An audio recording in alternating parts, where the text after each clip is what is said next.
आज का जो अपना टॉपिक है वो है फॉर्मेशन ऑफ कंपनी कि कंपनी को स्टार्ट कैसे करते हैं, उसकी क्या क्या स्टेजेस हैं स्टार्ट करने के लिए। और जो उसका अदर नेम्स है वो है रजिस्ट्रेशन ऑफ कंपनी। कंपनी का रजिस्ट्रेशन कैसे होता है।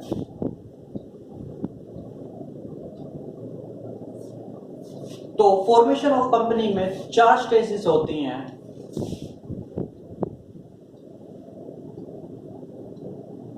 फर्स्ट है promotion, second incorporation of company, third है कैपिटल सब्सक्रिप्शंस, फोर्थ है कमेंसमेंट ऑफ बिजनेस। तो जो फर्स्ट स्टेज है प्रमोशन, तो प्रमोशन के अंदर जो स्टेप्स आएंगे वो आएंगे, मान लो कोई व्यक्ति है, आईपीसी के अंदर पर्सन को डिफाइन किया गया है जिसके अंदर ही और she both are included, that is the person.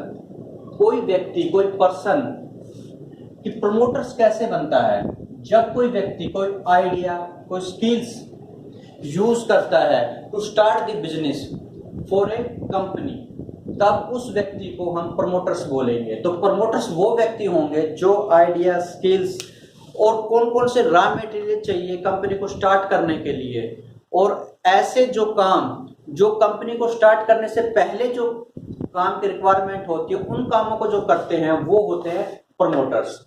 तो फर्स्ट स्टेज है प्रमोशन की, जो ये सभी काम होते हैं। जो तब राइट्स ऑफ द प्रमोटर की प्रमोटर्स के कौन कौन से राइट्स होते हैं। तो जो फर्स्ट है कि नॉट अर्न प्रॉफिट, कि प्रमोटर्स अपने फायदे के लिए कंपनी से कोई गलत प्रॉफिट अर्न नहीं करेगा। और सेकंड पॉइंट है कि अगर प्रमोटर्स प्रॉफिट अर्न भी कर लेते हैं तो उसे डिस्क्लोज करना पड़ेगा आर्टिकल ऑफ एसोसिएशन में। और थर्ड है कि promoters not use his position unfair, कि प्रमोटर्स अपनी पोजीशन का गलत इस्तेमाल नहीं करेगा। और फोर्थ जो पॉइंट है कि शेयर हिज प्रॉपर्टी, कि अगर प्रमोटर्स अपनी प्रॉपर्टी को कंपनी को सेल करना चाहते हैं तो उनको ये चीजें मेंशन करनी होगी article of association. Article of association के अंदर कंपनी के इंटरनल मैटर्स जो होते हैं उनको डिफाइन करते हैं। लायबिलिटी ऑफ प्रोमोटर्स, कि प्रमोटर्स की क्या क्या लायबिलिटी होती हैं। तो फर्स्ट जो है कि follow article of association.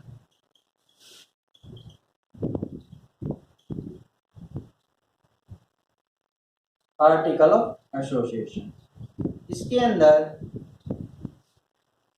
Internal matter होते हैं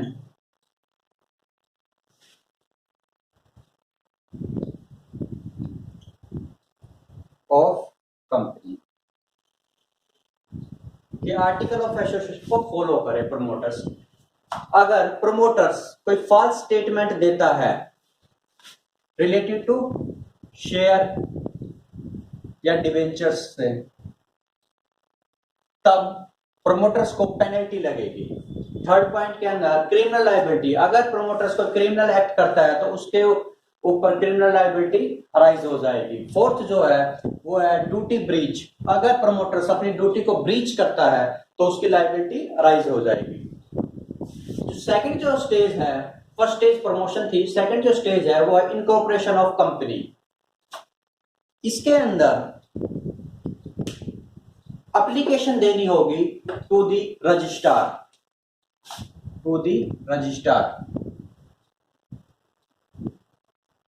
और जब रजिस्ट्रार को जब एप्लीकेशन देंगे तो उसके अंदर तीन जो डॉक्यूमेंट्स हैं, दो जो डॉक्यूमेंट्स हैं वो होने चाहिए। एक तो आर्टिकल ऑफ एसोसिएशन जिसके अंदर internal matters of the company होंगे, और जो सेकंड है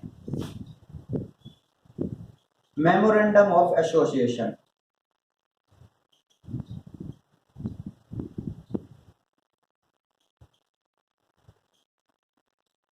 मेमोरेंडम ऑफ एसोसिएशन के अंदर ऑब्जेक्ट होता है कंपनी का, कि कंपनी किस पर्पस के लिए ओपन की गई है, उसका क्या मेन काम है, उसका नाम क्या है, उसकी लोकेशन क्या होगी, ये सभी चीजें मेमोरेंडम ऑफ एसोसिएशन के अंदर मेंशन होती है।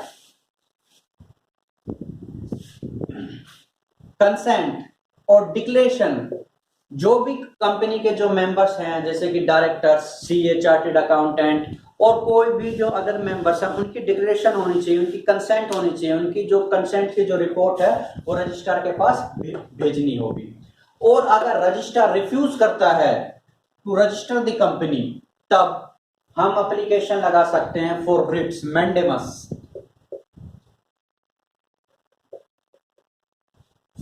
मैंडेमस की रिट हम लगा सकते हैं कोर्ट के अंदर। मैंडेमस की जो रिट लगेगी वो सुप्रीम कोर्ट के अंदर आर्टिकल 32 से और हाई कोर्ट के अंदर 226 के अंदर हम लगा सकते हैं। इसके अंदर एक केस हुआ था मुसल्लक गुलाम आरिफ वर्सेस इब्राहिम गुलाम आरिफ। इसके अंदर जो हुआ था कि इसके अंदर चैलेंज किया गया था कि वैलिडिटी ऑफ रजिस्ट्रेशन कंपनी था, उसको चैलेंज किया गया था। इसके अंदर जब रजिस्ट्रेशन हुआ था कंपनी के, तो उसके अंदर जो मेंबर्स थे, पब्लिक कंपनी के लिए 7 मेंबर्स की रिक्वायरमेंट होती है, वहीं इस कंपनी के लिए जो माइनर थे वो 5 माइनर थे और एडल्ट जो थे वो 2 थे।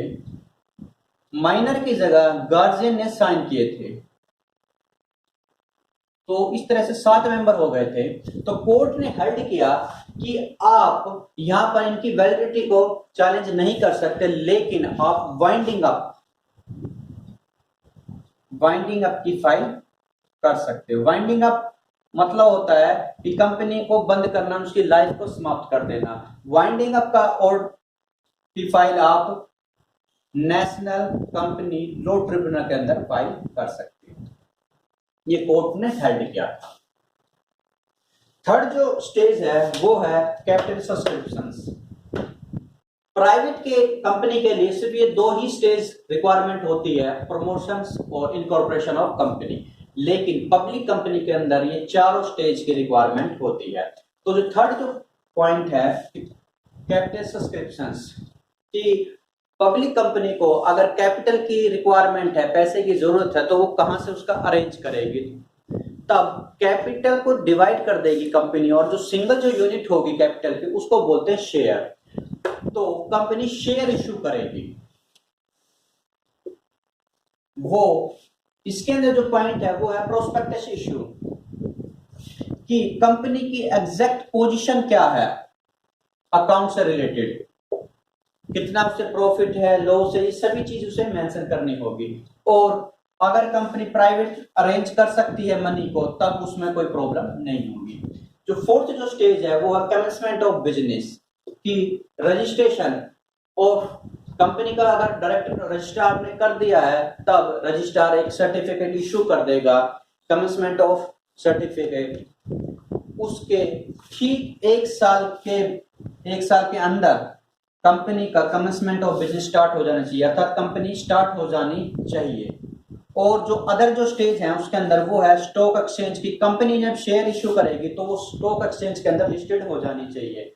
वहीं कंपनी में कितने डायरेक्टर्स हैं, क्या डायरेक्टर्स ने अपने जो उनका शेयर का अमाउंट है वो लिया या नहीं लिया, और कंपनी को after issue the share company को एक मिनिमम सब्सक्रिप्शन अमाउंट मिल जाना चाहिए, तब commencement of business company start करेगी। तो ये था अपना एक पूरा topic formation of company. Thank you.